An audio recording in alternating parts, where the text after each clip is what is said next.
একপাশে ক্রিস্টিয়ানো রোনালদোর পর্তুগাল, অন্য পাশে লুকা মদ্রিচের ক্রোয়েশিয়া রাউন্ড অফ 32 লড়াইয়ে ইউরোপিয়ান এই দুই শক্তির দ্বৈরথ দেখতে মুখিয়েছিল কোটি কোটি ভক্ত সমর্থক।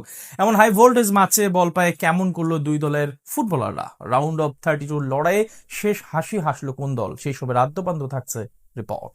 একপাশে গ্রুপ কে এর রানার্স আপ পর্তুগাল, অন্য পাশে গ্রুপ এল এর রানার্স আপ ক্রোয়েশিয়া। বিশ্বকাপের রাউন্ড অফ 32 লড়াইয়ে টরেন্টোতে মুখোমুখি হয় এ দু দল, যেখানে ম্যাচের শুরু থেকে মুহুর্মুহু আক্রমণে ক্রোয়েশিয়ান দুর্গে আঘাত হানতে থাকে পর্তুগিজ ফুটবলাররা। যদিও ম্যাচের 3 মিনিটে ইভান পেরিসিচের কাছ থেকে বল পেয়ে ডি বক্সের ভিতরে কাটব্যাক করে বল পাঠান মার্টিন বাতুরিনা। সেখান থেকে বল পেয়ে গোলমুখে দারুণ এক শট নেন আন্তে বুদিমির। তবে পর্তুগিজ গোলরক্ষক দিয়াগো কস্তার দারুণ নৈপুণ্যে যাত্রায় গোল বঞ্চিত হয় ক্রোয়েটরা। আর এর ঠিক 1 মিনিট পর নুনো মেন্দেসের কাছ থেকে বল পেয়ে আক্রমণে যায় রাফায়েল লিয়াও। আর লিয়াওর বাড়ানো বলে এ সময় গোলমুখে শট নেন ব্রুনো ফার্নান্দেজ, যদিও এ সময় ব্রুনোর সেই শট রুখে দেন ক্রোয়েট গোলরক্ষক ডমিনিক লিভাকোভিচ। এরপর ম্যাচের 7ম মিনিটে নুনো মেন্দেসের ক্রস ক্লিয়ার করে দেন ক্রোয়েট ডিফেন্ডার জসিফ সুতালো। সেখান থেকে কর্নারে দারুণ এক বল পাঠান রাফায়েল লিয়াও। এ সময় লিয়াওর বাড়ানো বলে হেড করেন জোয়াও ক্যান্সেলো, যদিও সেই হেড অল্পের জন্য লক্ষ্যভ্রষ্ট হলে গোল বঞ্চিত হয় পর্তুগাল। 2 মিনিট পর আরো একটি দারুণ সুযোগ পান পেদ্রো নেতো, তবে সেই সুযোগ মিস হলে গোল বঞ্চিত হয় রবার্ট মার্টিনেজের শিষ্যরা।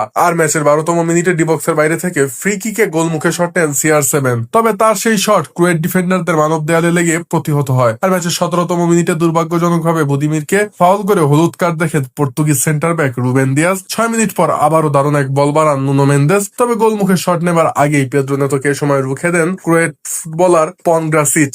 ম্যাচের 30তম মিনিটে জোয়াও ক্যান্সেলোর বাড়ানো বলে ফিনিশিং টাচ দিতে ব্যর্থ হয় রোনালদো ও ব্রুনো ফার্নান্দেজ। এরপর প্রথমার্ধের বাকি সময় আর কোনো গোল না হলে গোলশূন্য সমতায় বিরতিতে যায় দুদল। আর বিরতি থেকে ফিরে গোল শোধে মরিয়া দেখা যায় দুদলকেই। এরই অংশ হিসেবে ম্যাচের 53 মিনিটে জসিফ স্টানিসিচের দারুণ ক্রস থেকে গোল করে ক্রোয়েশিয়াকে 1-0 গোলে এগিয়ে নেন ইভান পেরিসিচ। 3 মিনিট পর আবারও পর্তুগালের জালে বল জড়ায় ক্রোয়েশিয়া, তবে এ সময় ইগোর মাতানোভিচের গোল অফসাইডের কারণে বাতিল হয়ে যায়। 59 মিনিটে ভিতিনাকে ফাউল করে হলুদ কার্ড দেখেন লুকা মদ্রিচ। 2 মিনিট পর রোনালদোর করা গোল অফসাইডে বাতিল হয়। তবে ম্যাচের 68তম মিনিটে সব সংশয় দূর করে দিয়ে ইতিহাস গড়ে পেনাল্টি থেকে গোল করে পর্তুগালকে ম্যাচে ফেরায় ক্রিস্টিয়ানো রোনালদো। তবে গোল করার পর ম্যাচের 81 মিনিটে রোনালদোকে উঠিয়ে নেন কোচ মার্টিনেজ। সবাই যখন ভাবছিল ম্যাচটি অতিরিক্ত সময় গড়াবে কিনা, ঠিক তখনই সকলকে তাক লাগিয়ে দ্বিতীয়ার্ধে যোগ করার সময় গোল করে পর্তুগালকে 2-1 গোলে এগিয়ে নেন রাফায়েল লিয়াও। এরপর ম্যাচের অন্তিম লগ্নে স্বপ্নভঙ্গ হবার দশা হয় ক্রিস্টিয়ানো রোনালদোদের। তবে ক্রোয়েশিয়ার দেওয়া গোল এ সময় ভিআর